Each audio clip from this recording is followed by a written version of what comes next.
Assalamualaikum warahmatullahi wabarakatuh. Al-Fatihah. Bismillahirrahmanirrahim. Ar-Rahmanirrahim. Maliki yaumiddin. Iyyaka na'budu wa iyyaka nasta'in. Siratal ladzina an'amta 'alaihim ghairil maghdubi 'alaihim.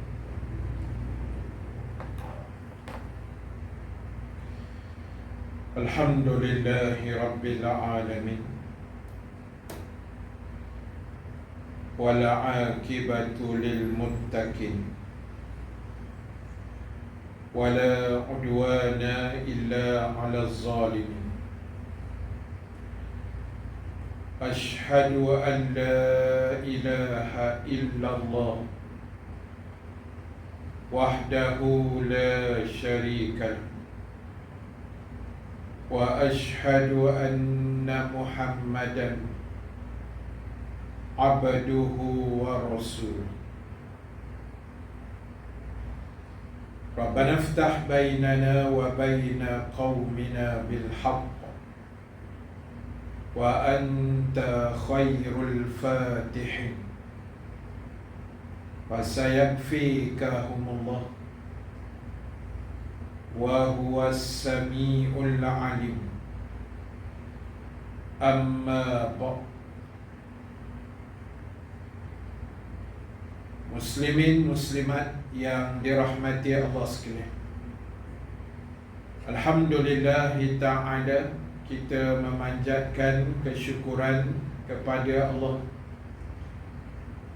Dengan keizinan daripadanya kita dapat sama-sama dipertemukan pada tengah hari ini. Mudah-mudahan diberkati dan dirahmati Allah Subhanahu wa ta'ala, insya-Allah.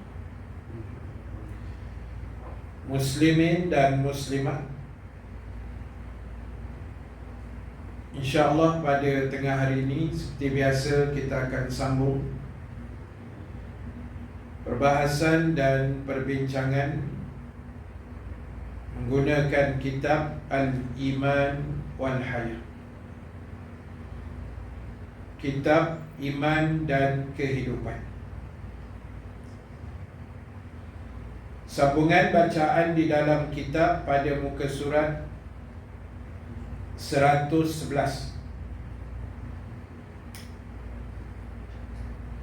di bawah tajuk senang, aman dan penuh harapan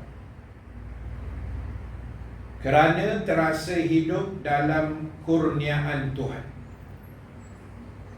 Dan tajuk kecil mengingati kurniaan Tuhan.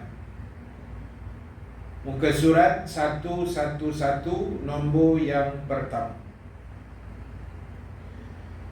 Bismillahirrahmanirrahim. Yang menyebabkan manusia ini benci terhadap diri mereka dan kehidupannya, sehingga tidak dapat merasakan sedapnya kesenangan hidup dan kepuasan,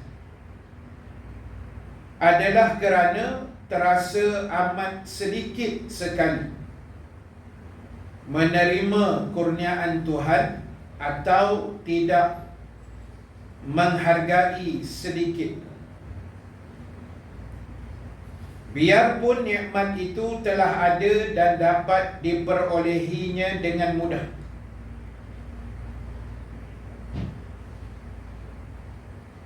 dengan itu dia selalu mengatakan, kami kekurangan ini dan itu, dan kami sangat memerlukan ini dan itu. Mereka tidak pernah mengucapkan kami telah memperolehi ini dan itu. Tuan-tuan, ibu-ibu yang dirahmati Allah Subhanahu wa ta'ala sekalian, ini antara perkara yang kita nak tengok pada tengah hari ini, bagaimana sikap kita sebagai seorang manusia yang benar-benar memilih untuk menjadi hamba-hamba Allah yang terbaik, hamba Allah yang beriman, hamba Allah yang sentiasa menghargai setiap nikmat kurniaan Allah sepanjang hayat kita di dunia ini. Sebab itu disebutkan tadi, ada di kalangan manusia hari ini yang dia banyak mengeluh daripada mensyukuri, atas alasan antaranya dia rasa apa yang dia dapat terlalu sedikit berbanding orang yang ada di sekeliling. Jadi dia rasa orang lain lebih mewah, orang lain lebih senang, orang lain lebih kaya, orang lain kerjanya, pangkatnya besar. Jadi menyebabkan dia tidak menghargai dan mensyukuri segala nikmat yang Allah telah anugerahkan kepada dia. Dan punca yang kedua menyebabkan ramainya manusia itu tidak mensyukuri adalah kerana mereka tidak pernah menghargai akan setiap nikmat yang Allah telah kurniakan kepada mereka. Jadi tuan-tuan, ibu-ibu sekalian, Allah sebagai Tuhan yang Maha Kaya, Dia juga Tuhan yang Maha Kasih. Allah telah beri kepada kita ini kepelbagaian nikmat. Sejak kita dalam perut ibu kita satu masa dulu, sehinggalah ke saat tengah hari ini, Allah telah memberi kepelbagaian nikmat yang Allah sendiri ingatkan kepada kita, wa in ta'uddu ni'matallahi la tuhsuha.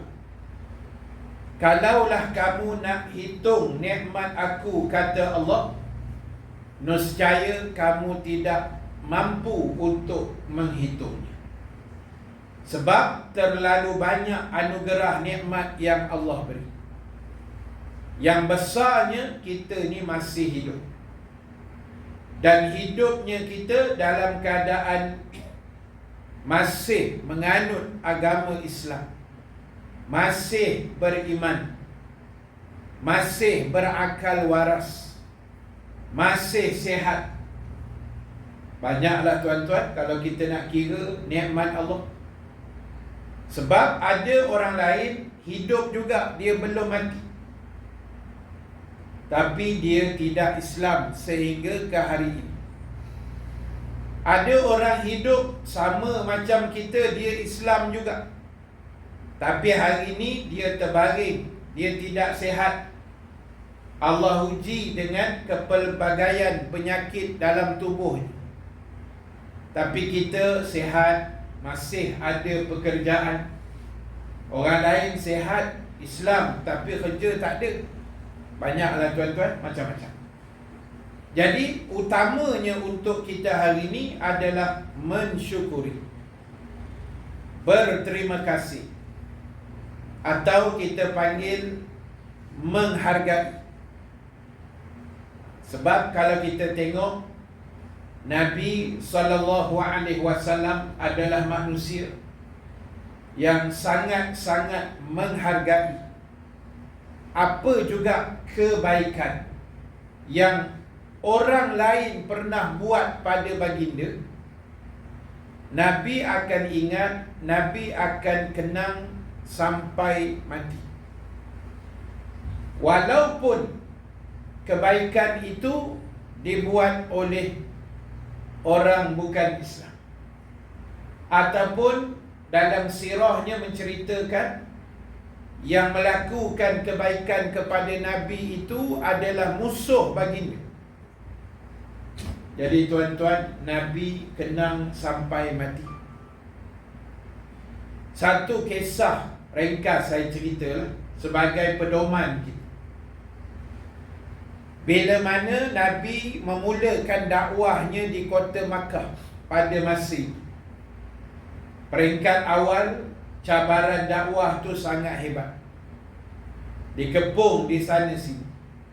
Sahabat ramai yang menerima penyiksaan daripada Abu Jahal, Abu Lahab dan sekutunya.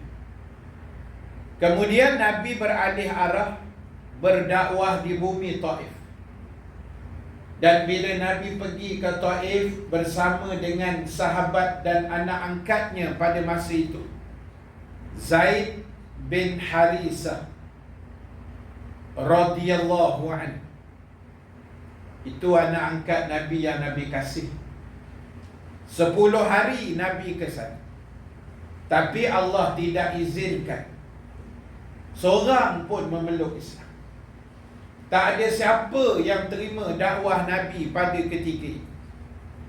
Walaupun pada hari yang ke-10 Nabi turun daripada Taif dan datang malaikat penjaga gunung, seperti mana kisah yang masyhur, buat tawaran pada Nabi untuk menterbalik dan melingkupkan penduduk Taif. Tapi Nabi tolak tawaran itu. Kemudian Nabi singgah sampai ke Mekah. Sebelum masuk Mekah, Nabi singgah berehat di sebuah, kita panggil macam masjid, dan Nabi berehat sambil Nabi mengalunkan membaca ayat-ayat Al-Quran. Rupa-rupanya dalam masjid itu penuh jin. Dan jin itu ada yang Islam, ada banyak yang kafir juga. Akhirnya jin tadi tertarik dan mereka juga memeluk agama Islam. Dan bila Nabi nak masuk ke Mekah, Nabi dah dapat cerita yang orang Mekah ni sedang menunggu Nabi. Makna kalau bahasa kita, Nabi balik je siap lah, macam tu. Memang kena lah. Jadi Nabi cari jalan macam mana nak selamat, masuk semula ke Mekah dengan selamat. Padahal Mekah itu tanah tumpah darah Nabi. Tapi sebab dikuasai oleh musuh Abu Jahal, Abu Lahab, jadi benda tu dah jadi macam susah untuk Nabi. Lalu Nabi ikhtiarlah deal dengan beberapa dia panggil tokoh-tokoh hebat di kota Mekah. Antaranya Nabi deal dengan Suhail bin Amr radhiyallahu anhu, yang pada ketika itu belum menganut Islam. Deal tu maksud dia, Nabi hantar wakil pergi jumpa Suhail, bagi tahu kami nak masuk ke Mekah, nak balik rumah, tolong bagi perlindungan. Itu maksud deal tu. Suhail tak mau, dia tolak mentah-mentah. Akhirnya Nabi deal dengan seorang manusia, tokoh terkemuka Quraisy yang bernama Mat'am bin Adi. Mat'am bin Adi ni dia setuju untuk tolong Nabi. Okey, dia kata, wahai Muhammad, kau boleh masuk Mekah, ikut aku. Mat'am ni sediakan anak-anaknya dengan senjata.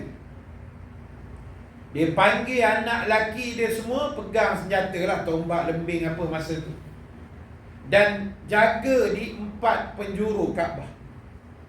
Sebab masa tu Nabi nak masuk untuk tawaf sunat.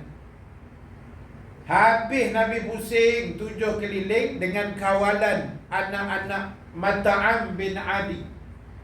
Lalu apa yang berlaku? Mat'am berdiri depan Kaabah dan dia beritahu, hari ini aku telah memberi perlindungan kepada Muhammad. Jangan ada siapa yang berani usik atau sentuh Muhammad. Itu maksud perlindungan pada masa itu. Lalu Mat'am dan anaknya menghantar Nabi dan juga Zaid bin Harisah radhiyallahu anhu dengan selamat balik ke rumah. Jadi yang tolong Nabi masa tu siapa? Nama dia Mata'am bin Adi. Mata'am bin Adi ni tokoh terkemuka puak-puak kafir Quraisy. Tapi Nabi hargai tak jasa dia pernah tolong Nabi? Ya, Nabi sangat menghargai. Apa bukti Nabi hargai jasa Mata'am bin Adi? Ketika berlakunya Perang Badar. Perang Badar, ringkasan dia, tentera Islam 300 lebih lawan 1000, menang dengan izin Allah. Dapat 70 orang tawanan. Lalu Nabi kata apa? Kalaulah Mata'am bin Adi masih hidup. Ini nak cerita kenang jasa. Nabi kata kalaulah Mata'am bin Adi masih hidup dan dia menyuruh aku, kata Nabi, membebaskan 70 tawanan Badar di kalangan kafir Quraisy, nescaya aku akan bebaskan mereka semua. Pasal apa Nabi kata begitu, tuan? Sebab Nabi kenang jasa Mata'am pernah tolong dia satu masa tu. Bayang tuan-tuan, yang Nabi kenang tu jasa orang kafir. Kita ni yang bagi nikmat pada kita ni Allah Ta'ala. Sejak kita kecil sampailah hari ni, sampailah akan datang 5, 6, 10, 20, 30, 40 tahun lagi, kita tak tahulah berapa umur kita. Semua nikmat ni Allah yang bagi. Jadi tolong hargai apa yang penulis kitab ni dah pesan tadi. Tolong hargai segala nikmat kurniaan Allah. Dengan paling kurang kita melafazkan kesyukuran. Saya keluar rumah 2 minit tengah hari. Start enjin kereta, bismillahirrahmanirrahim, bismillah tawakal. Ya Allah, mudahkan, selamatkan perjalanan aku ke kuliah, pergi dan balik. Kita baca doa. Jadi bila kita baca doa dalam perjalanan nak bergerak ni tuan, Allah tolonglah. Walaupun kadang-kadang ada berlaku insiden ke apa-apa, tapi selamat, insya-Allah. Cuma tadilah saya masuk bawah terowong daripada tabung haji tu, masuk bawah tu nak naik ke LCC kan. Dia ada 2 lorong, saya masuk lorong kiri. Saya tak tahu lorong kiri itu terus masuk ke LCC. Yang kita nak ambil ke kanan, memang kena horn lah tadi sekejap. Kita tak tahu kan, dah lama tak masuk bawah tu, bawah tanah tu. Masuk tadi saya kata, asal kiri ni lengang ni, kita pun silap masuk. Rupanya terus tembus ke LCC. Kita nak naik ke tepi Felda tu, nak ala ke sini kan. Jadi kita dah hijau habis-habis pun, kereta belakang tak lepas agak, minta ampun je lah. Dia lalu pun dia horn lagi, tak kat je lah, nak buat apa kan. Jadi tuan-tuan, memang kita tak sengaja. So sebelum ni kita tak, sebelum ni okey je 2 lorong, tapi dia dah upgrade kan. Jadi lama saya tak lalu kan. Sampai tengok bawah tu, atas tu pun depan Felda tu dah ada mall ke apa tengah buat kan. Nampak macam kapal pun ada. Jadi tuan-tuan, kita dah doa elok lah, tapi nak jadi kita tak boleh kata apa. Jadi sampai pun Alhamdulillah 12.56 dengan selamat. Parking pun elok kat luar, jalan jelas sikit kan. Macam mana retor je lah, aturan begitu. Jadi tuan-tuan, itu cerita ni. Maknanya itu sikit yang Allah dah bagi kita ni. Nikmat hidup kita tengah hari ni apa? Masih ada selera untuk makan. Oh, jangan main tuan-tuan. Itu nikmat besar tu. Bayang kalau selera tak ada. Macam orang demam kan? Tak ada selera. Bila tak ada selera, tuan-tuan letaklah kambing golek, segolek-goleknya. Dia tak layan tuan-tuan. Selera tak ada. Nak buat apa? Tekak pahit. Kan? Tapi cuba kalau berselera. Oi, jangan. Pantang orang kata membujur lalu melintang patah kan? Letak pagi tadi balon body sarang burung. Habislah sarang burung kat Malaysia. Semua kena telan dia orang. Jadi kita makan pun selera lah, habis Alhamdulillah kenyang. Kan? Nak mari tadi ingat nak makan nasi dulu, tapi rasa macam kenyang. Ni roti tadi kan, makan popiah goreng sikit, ada beli tadi, makan 2 keping, lapik dulu, balik lagi kedarah nasi pula. Jadi selera tu ada, semua kita boleh makan. Malam besok ada macam mini forum lah, dekat Wangsa Maju kan. Saya dengan kekanda saya, Ustaz Sarudin. Jadi bagusnya JK Surau tu, siap sekali jadual forum, waktu apa semua, menu sekali. Itu yang menjadi tak sabar nak pergi forum. Itu yang penting. Itu yang penting. Menu dah siap tulis, nasi berani Johor dalam kurungan gam. Ambil kau, melekat tu. Kan? Itu baru betul-betul forum. Kan? Jadi apa pun tak apa sebenarnya, tapi dia dah keluar menu tu, memang semangat lah. Jadi tuan-tuan, banyak nikmat Tuhan bagi pada kita. Jadi tugas kita, Alhamdulillah, mensyukuri. Paling tidak bersyukur. Bukan kita komen, selalu mengatakan kekurangan itu, kekurangan ini. Tak pernah kita kata kami telah dapat ini dan itu. Maknanya apa yang kita ada, Alhamdulillah. Pekerjaan yang kita ada hari ini, syukur. Di saat orang-orang lain payah nak dapat kerja, kena berhenti kerja, kena buang kerja, semua ada tuan-tuan. Tapi kita syukur Allah masih anugerahkan nikmat itu, Alhamdulillah. Baik, sambung yang kedua. Nombor yang kedua. Tetapi orang-orang beriman merasa dengan perasaan yang mendalam bahawa Allah telah memberikan kepadanya nikmat yang sangat-sangat banyak, datang dari kiri dan kanan, depan dan belakang, atas dan bawah. Ini hebatnya bila kita jadi orang yang beriman. Maknanya kita akan menghargai setiap anugerah, kurniaan Allah atas diri kita, anak, isteri, suami dan keluarga kita.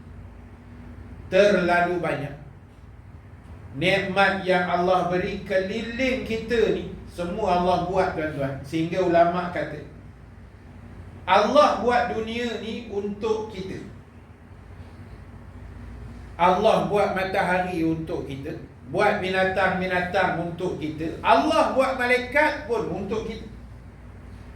Allah buat malaikat bukan untuk malaikat. Allah buat malaikat untuk jaga kita, untuk pantau kita. Allah buat bumi untuk kita hidup, oksigen untuk kita, binatang ternak untuk kita makan, sayur-sayuran untuk kita makan.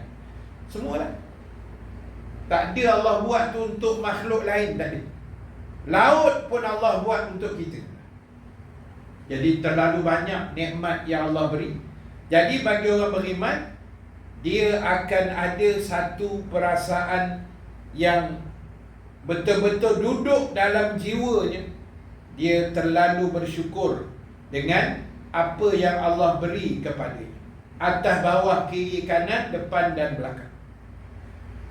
Mereka merasa dan menyedari kurniaan Allah kepadanya sejak masa kanak-kanak lagi, bahkan sejak dalam rahim ibunya. Disedarinya dari mula dia dilahirkan, tidak ada gigi untuk mengunyah, tangannya belum ada kekuatan dan kakinya belum boleh berjalan. Lalu Allah mengadakan dua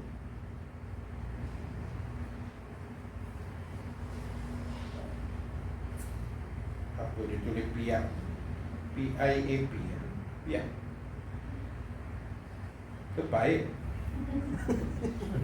Tak, ayat dia macam ni. Lalu Allah mengadakan dua piap di dada ibunya. Paip kan, susu tu lah kan, susu ibu.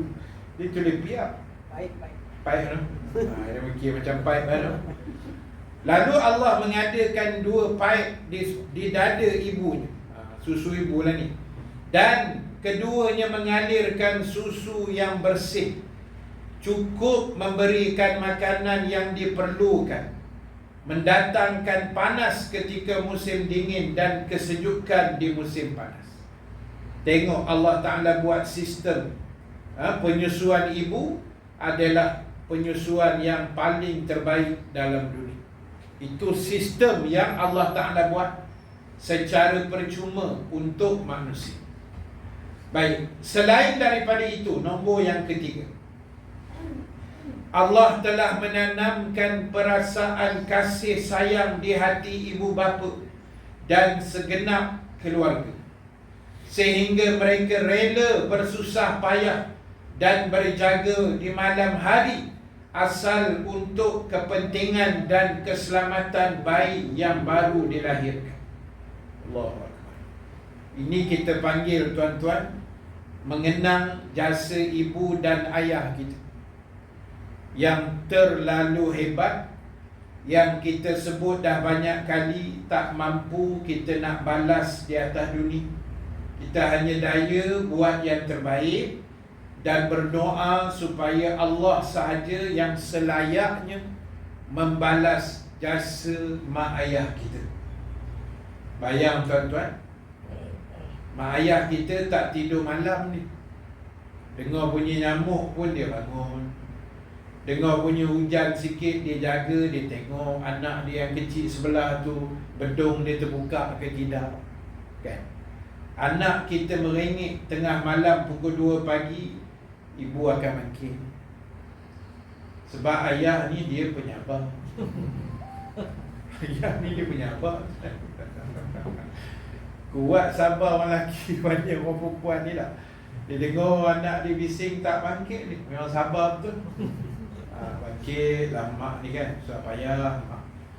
Dia macam tu lah, tuan-tuan. Fitrah ibu dan ayah tu kadang dia ada berbeza sikit, tapi overall kita kata jasa mak ayah kita tak boleh balas.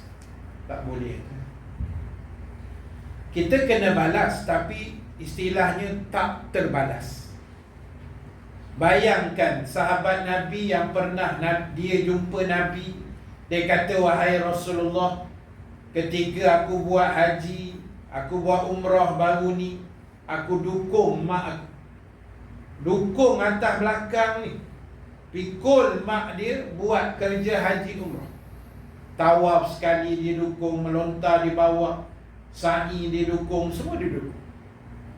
Lalu anak ini tanya Nabi, adakah aku dah berjaya membalas jasa ibu aku? Dia jawab, Nabi jawab, belum.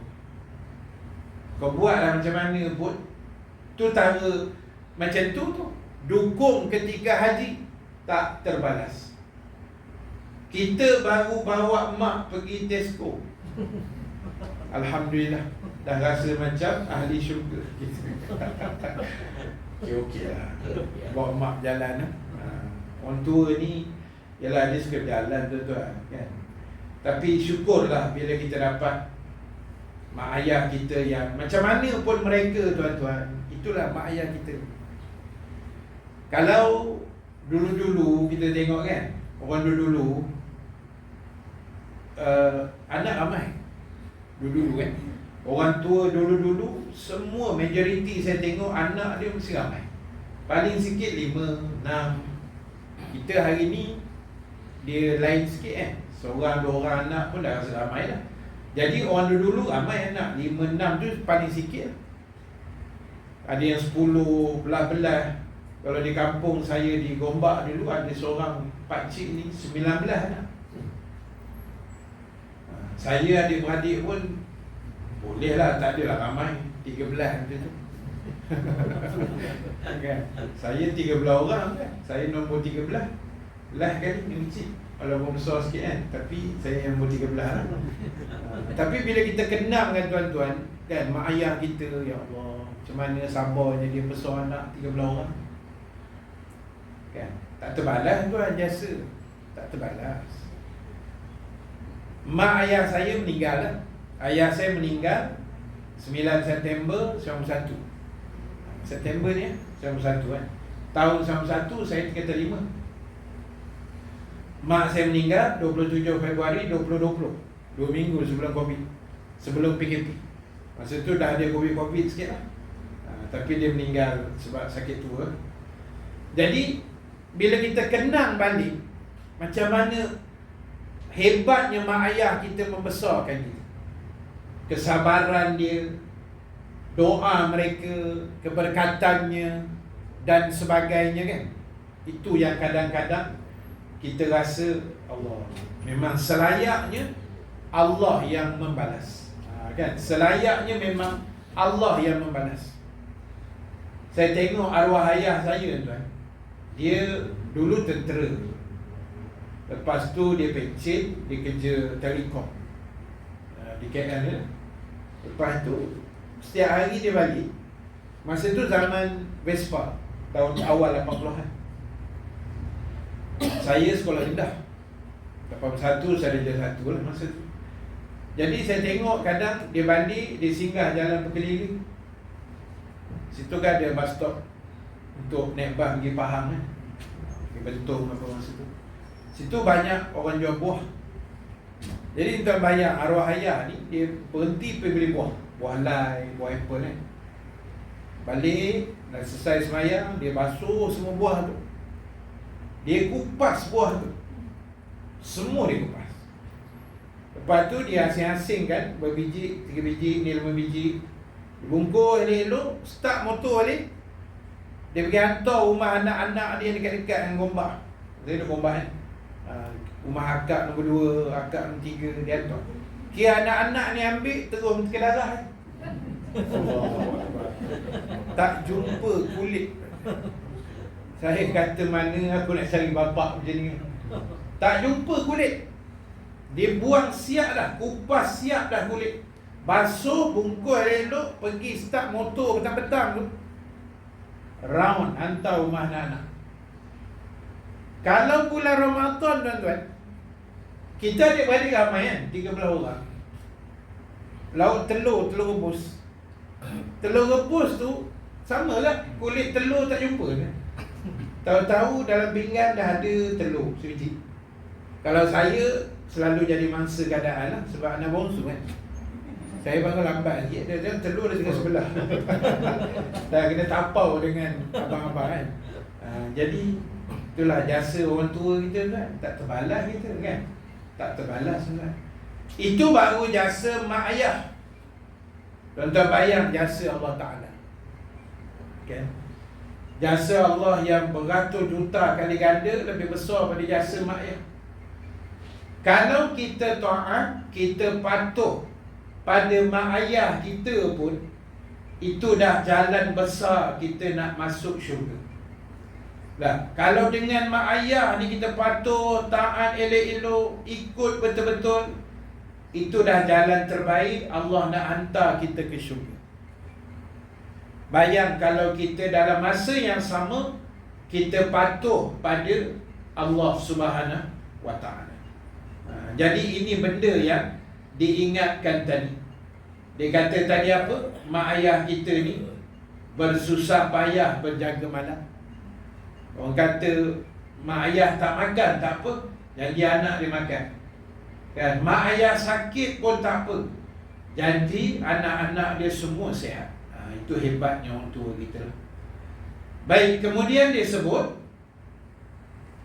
orang beriman menyedari ketika di dalam rahim ibunya sebagai janin, Allah Ta'ala diadakan Allah tempat yang baik, disediakan Allah makanan, pemanasan badan, oksigen untuk bernafas, dan juga segala-galanya lah kelengkapan seorang bayi.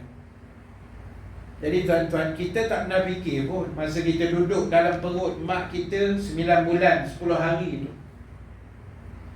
kita duduk tu dalam air kan. Dalam air tuan-tuan, dipanggil air ketuban tu kan. Duduk dalam air tu. Dan dalam air ni semua lengkap Allah buat. Dengan makanannya, apa mak kita makan, kita sedut sekali. Mak kita bawa kita ke mana, semua. Sebab itu tuan-tuan, ulama sebut kenapa perut ibu tu dipanggil rahim ibu. Rahim ni makna apa? Tuan-tuan kenal ada ustaz tu nama dia Ustaz Rahim Nasir? Kenal? Akulah tu. Kau ada yang tak kenal. Saya perkenalkan diri saya. Saya nama Abdul Rahim bin Muhammad Nasir. Rahim ni maknanya apa tuan? Penyayang kan? Kasih sayang, penyayang. Itu makna rahim. Jadi rahim ibu ni apa? Sebagai simbolik tempat yang semua ibu-ibu akan menyayangi anak ni. Itu nama dia rahim ibu. Tempat tumpahnya kasih sayang, tempat tumpahnya segala kecintaan bagi seorang ibu kepada anak yang sedang dikandungkannya itu, walaupun dia tak tahu rupa bentuk anak dalam perut tu macam mana. Dia tak nak tahu kan. Walaupun zaman sekarang dia dah boleh scan canggih sikit kan, tapi the real one dalam perut tu dia tak tahu.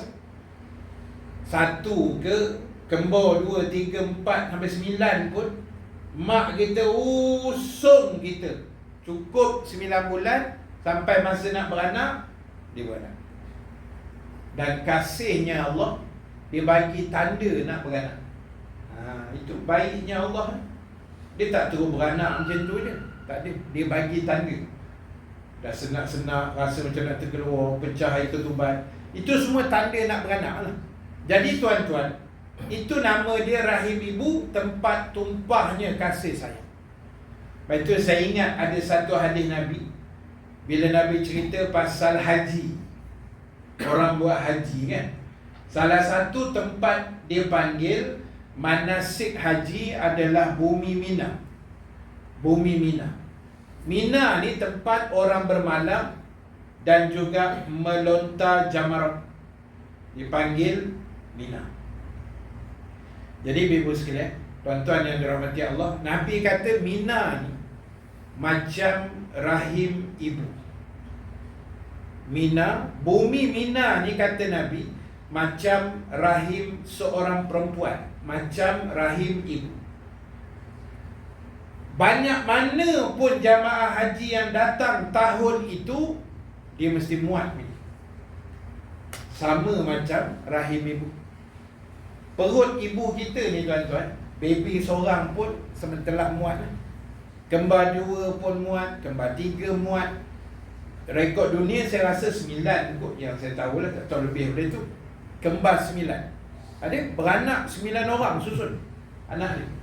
Orang macam geng Afrika kan, saya tengok ada 9. Jadi bayang 9 baby boleh muat dalam satu perut, satu rahim. Nabi kata Mina pun macam tu. Mina ni dia bersatu je tuan-tuan. Itu je square feet dia, sama je. Tapi bayang dia macam mana dia boleh tampung jamaah haji setiap tahun yang berubah jumlah. Apatah lagi kalau haji tahun itu dinamakan Haji Akbar, yang wukufnya jatuh hari Jumaat. Biasa jamaah haji akan berganda 3-4 kali ganda. Biasa kalau Haji Akbar ni, jumlah jemaah haji akan mencecah 3-4 juta orang. Haji biasa macam baru ni 1 juta lebih. 1 juta lebih pun Mina muat, 3 juta pun Mina muat. Macam mana kita nak bayang? Itu Allah yang punya kerja. Macam mana dia besarkan bumi Mina tu, itu Allah Ta'ala. Macam mana dia besarkan rahim ibu juga. Jadi benda ni lah tuan-tuan, bila kita mengaji elok-elok macam ni kan, walaupun kita mengaji ni sekejap, antara 1 ke 1, 4, 5, 50 macam tu, jadi kita akan faham. Mengaji ni tujuan besar dia nak bagi faham kan? Kalau tak faham tuan-tuan susah. Ada saya tengok video-video viral baru ni, pijak tai cicak bantal wudu. Ini tak tahu mazhab mana datang. Jadi kita ni mengajilah dulu tuan, jangan pandai-pandai kan. Pijak tai cicak tak batal wudu. Kita makan tai cicak pun tak batal wudu kan. Dia batal wudu ni dia ada sebab lain. Keluar satu kubul dan dubul, kencing ke, kita buang air besar ke, kentut ke, itu batal wudu. pegang kemaluan dengan tapak tangan, batal wuduk. Kemudian tidur tak tetap papan punggung, batal wuduk. Gila, kan, batal wuduk. Jadi adalah berapa benda. Jarang ada dalam kitab fiqh pijak tercicak batal wuduk. Tapi ada tak orang cakap baru ni, suruh datang kuliah, tak ada. Kan? Jadi tuan-tuan, jangan kita bawa fahaman-fahaman yang pelik-pelik, kan, yang bukan-bukan. Ada juga orang dia kata, saya setiap kali ambil wuduk, saya akan ambil 3 kali. Siap-siap. Kalau batal, 1, ada spare 2. Ini pun mana punya ajaran, tak tahu kan. Senang hidup kau macam tu. Kalau boleh spare macam tu, senang, saya pun seronok kan. Kan, pergi umrah, ambil siap-siap 7 kali kan. Terbatal je, tak payah ambil lain lah. 6 ada spare. Tapi agama tak suruh kita buat macam tu lah. Jadi janganlah tuan, kita jaga elok, mengaji lah. Baik, akhir sekali saya nak habiskan kuliah Zuhur tengah hari. Surah Al-Mursalat ayat 20, 21, 22, 23.